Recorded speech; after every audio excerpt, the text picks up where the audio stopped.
le nombre de grossesse mooy doom yi nga mën a am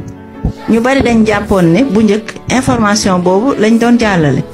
mooy soo opéré ñetti yoon rek jeex na mënatoo opéré waat man opéré naa benn patiente boo xam ni moo doon 6e césarienne am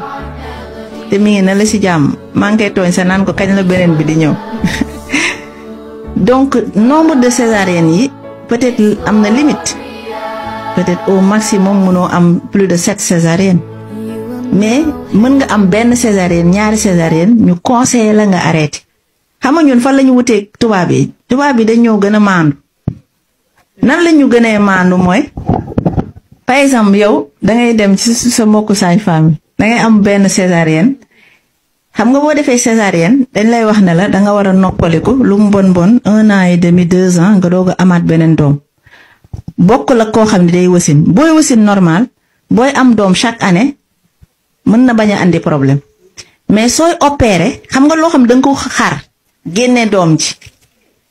léegi bi ginnaaw bi nga xaree génne doom ji xam nga da nga ko ñaw léegi ñaw boobu dafa am benn temps bu muy jël pour mu wér est-ce que xel nangu na kooku bañ a planning parce que boo planningul nga ëmbaat ci ñaw boobu ñu ñawoon wéragul day ubbeeku te su ubbeekoo day lor doom ji day lor yaay ji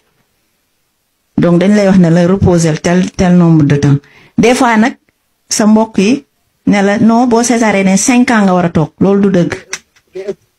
ñun li ñu soxla ci wàllu faj fu ñu wutee comme li ma doon wax sànq mooy ñi nga xam ne duñu ay nasaraan dañ lay wax ne la dañ lay wax dëgg bi yow nga tànn ñun nag dañ lay forcer parce que benn jour mës naa jot benn daam mu ñëw ne ma day faju affaire am doom bi ma ko seetee ma gis ci biir appareil di dispositif intra-utérin ma ne ko yow danga ma yab yow yaa ngi def sa planning ñëw ne ma dama bëgg am doom mu ne ma planning musuma ko def ma ne ko lii sa biir butitu njurukaay bi lu ko fi andi mu ne ma man daal biñ ma opéré sage-femme bi ñëw na ne ma yéegal ma yéeg mu am lu mu dugal sama kanam mais waxuma lan la joxuma këyit defal waxuma dara donc kooku dañ ko defal planning te yéegu ko te loolu du yoon kooku amu ci droit su ko porté woon plainte mën na am problème fu ñu wuteeg nasaraan yi mooy dañ lay leeralal fii par exemple boo nefee sax sage-femme boo egsee rek waaye yow moom loo doon xoole yow moom li di wax alors que am nit waroo def jugement ci nit ki quelle que soit religion quel que soit lu mu gëm danga koy leeral moom mu tànn mais doo ko forcer ci dara danga ko naan lii moo gën par exemple nit danga koy opérer mu bañ def planning loo si mën danga ko koy forcer su bañee yow l'essentiel mooy su ñëwaatee nga ne ko comme ëmb bi jege na am na risque kon da ngay amaat opération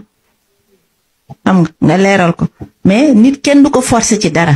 defal lii par force wala boo amee doom bi wala boo amee ñaari doom rek jeex na déedéet ça dépend ci état local bi.